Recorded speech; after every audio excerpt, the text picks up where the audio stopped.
you break out of the egg as a larvae. A few days ago, your mother picked up your dad's white glue off a leaf and used it to fertilize hundreds of eggs scattered through the forest. And now you crawl over the others that hatched beside you and climb up the stem to look for something moving. Your current mission is to hijack a spider, kill anything in your way, and evolve into something else entirely. After a couple minutes of waiting, a spider walks past. You jump and land on its back, but it's the wrong kind. It's too small for you. It wipes you off with one leg and keeps walking. You hit the ground, roll once, and crawl under a leaf. A few minutes later, another spider passes. This one is much heavier and slower. Her abdomen is round and full of baby spiders. A perfect opportunity. You jump again and land behind her rear leg, right between the soft plates. Your claws lock in, and luckily she doesn't notice. You stay hidden while she walks, grooms and spins short threads across the branches. A couple days later, she climbs into a narrow gap between two rocks. It's a dry, hidden space, just wide enough for her body. She cleans the surface, then starts building. You hold your place while she weaves the sack layer by layer until it's done.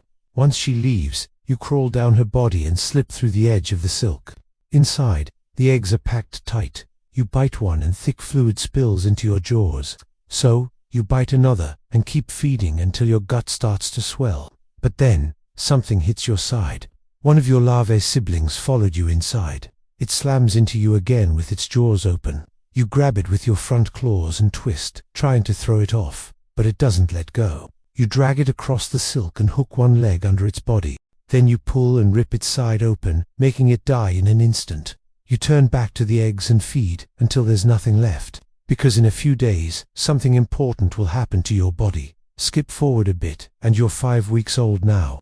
After draining every egg inside the sack, you sealed yourself inside with your own silk and waited a couple of weeks. Now that your body has changed, you tear through the cocoon and crawl out. Your legs are longer, your eyes are sharper, and 2 soft wings hang folded against your back. You don't look like a larva anymore. You look like a wasp with an extra chromosome. Below you, ants swarm the bark in long lines. They found the remains of the egg sac, and now they are headed straight at you. You run across the branch, but one catches your back leg and pulls.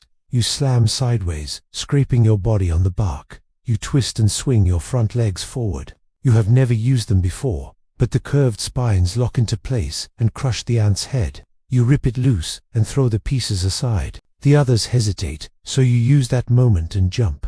You fall through leaves and hit the ground hard. One wing folds under you, but nothing tears. You drag yourself between 2 rocks and wait until the shadows above stop moving. After a while, you crawl back into the open and climb a low stem. Your wings are still soft, but you open them anyway.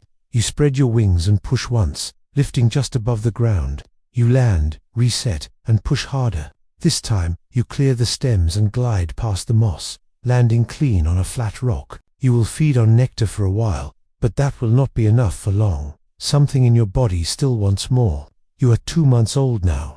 You have been flying low between branches for hours. You have seen plenty of insects, but you just can't catch them. Your first try was a beetle resting still on a leaf. You creeped up along the edge, raised your front legs, and lunged, but your claws hit too wide and knocked it sideways. The beetle tumbled off the leaf and disappeared into the grass before you could react. Later, you spotted a moth warming its wings in a patch of sunlight. You hovered just above it, lined up your strike, and went for the kill. But the moth saw the shadow, dropped flat, and shot into the air before your claws even touched it. You chased for a few seconds, but your body is not built for speed. You gave up before your wings burned out, so you are starving now. Nectar will not keep you alive much longer, and your claws are built for killing. But right now they are not doing anything. You give it one more try. While circling above the grass, you spot a thin web stretched between 2 branches.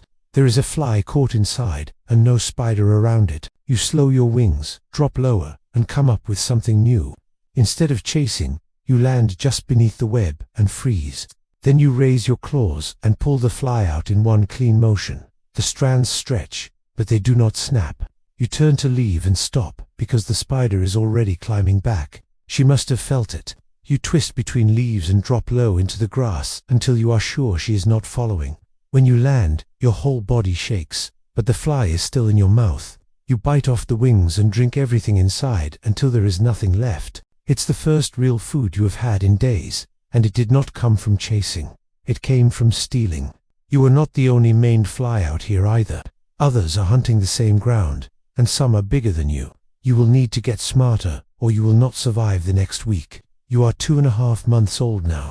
For the last 3 nights, you have been returning to the same patch of forest. There is a broken web strung between 2 roots, and the spider who built it does not seem to care what is missing. Every time you come back, something new is trapped inside, and each time, you take it. But today, when you arrive, someone is already there. It is another manted fly. She is older than you, and twice your size. One of her legs is torn off at the joint. The wound is sealed, but she moves with a limp. And when she sees you, she steps toward the web and rips the fly before you can even get to it. You hover low with your claws raised, watching her shift her weight like she is about to leave. But just as she turns, you strike. Your claws hit her square in the thorax and slam her backward into the dirt. She kicks up hard and catches you under the body, knocking the air from your trachea. As both of you crash through the leaves, you roll once and hit the ground, scraping bark and tearing your membrane. She recovers first and lands a clean hit across your abdomen. Her claw digs deep and twists. You curl your body and strike blindly, snapping in front of you until something soft gives way her left eye. She shakes, trying to break loose, but your grip holds, and with one hard twist of your head, you tear the eye free. She kicks away and stumbles, leaking fluid from the side of her face. You lunge again, but she lifts off just in time and disappears into the air without a sound. You stay there for a moment, then push yourself upright and walk toward the web. Your wings will not fold properly, and your shell is punctured where she struck.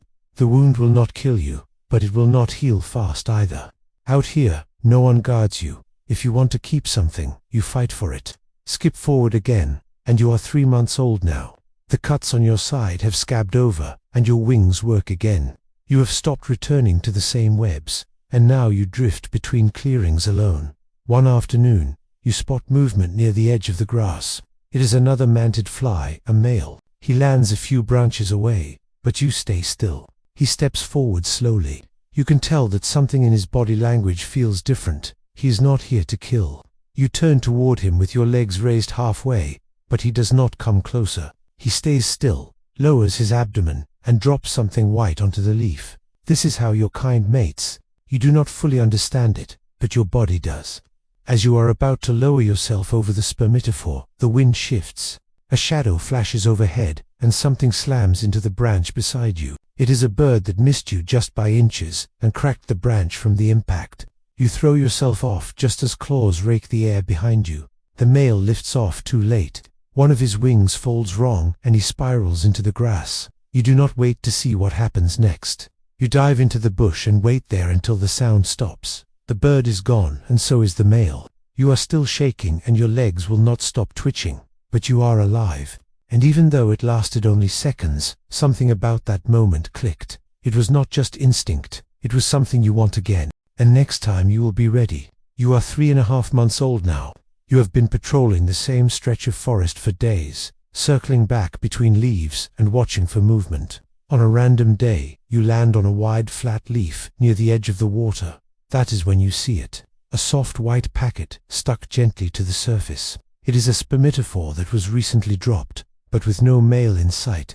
You step forward slowly, position your body over it, and lower your abdomen until the contact point is right. The fluid transfers quickly. You hold still until it is done, then back away. You do not feel different, but something inside you changes. You climb the nearest tree and stop halfway up the branch. Then you start laying. Each egg presses into place with perfect spacing, one after the next with its own perfect gap. You fly up and turn to check your line. It is super precise. As you are about to leave, you hear a buzzing sound behind your back. You land and stay still as a wasp circles overhead. She loops once, then again, slowing each time. Her wings tilt slightly as she angles in, scanning you from the side. You hold still with your legs braced and wings tucked low. Your black and yellow pattern matches hers almost perfectly. She lingers a second longer, then pulls upward and glides out of the clearing. You have made it this far by copying every signal and holding your nerve when it mattered. But now it is more than mimicry. You feel like the thing even real wasps leave alone. You are 4 months old now. You fly lower than before with your claws angled forward and your eyes locked on the ground. You have stopped avoiding things. Now you are looking for them. Ahead, something twitches in a web stretched between two rocks, a lacewing. It is still alive, but not moving much. It is probably paralyzed. You do not see a spider nearby, so you move in. You land just beneath the web and reach up, easing your claws around the insect without shaking the strands. Then something hits the rock beside you.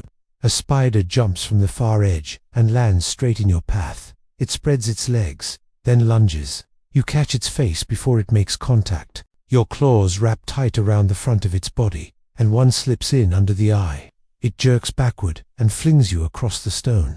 You hit hard, but recover fast, and before it can run, you leap again. This time you land on top of it. You clamp across the thorax and force it down. It shakes once, then breaks free and runs. You wait until it is gone, then turn back to the web. The lacewing is still there. You pull it free, break the silk, and drag the body into the grass.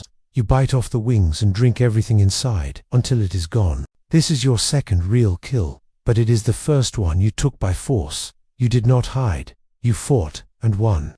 And now you know what happens when something picks a fight with you. It loses. Skip forward a bit, and you are 4.5 months old now. The branch you laid your eggs on is still in place, and the bark is dotted with larval shapes that look just like you did months ago. You have not eaten today, but you do not feel the urgency anymore. You land on a broad leaf in full sun and start cleaning your front legs. The spines are dulled from use, but still sharp enough to attack if needed.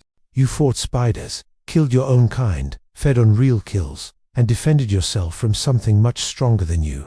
You have done everything your body was built to do. There is no threat in sight, just warm light and still air.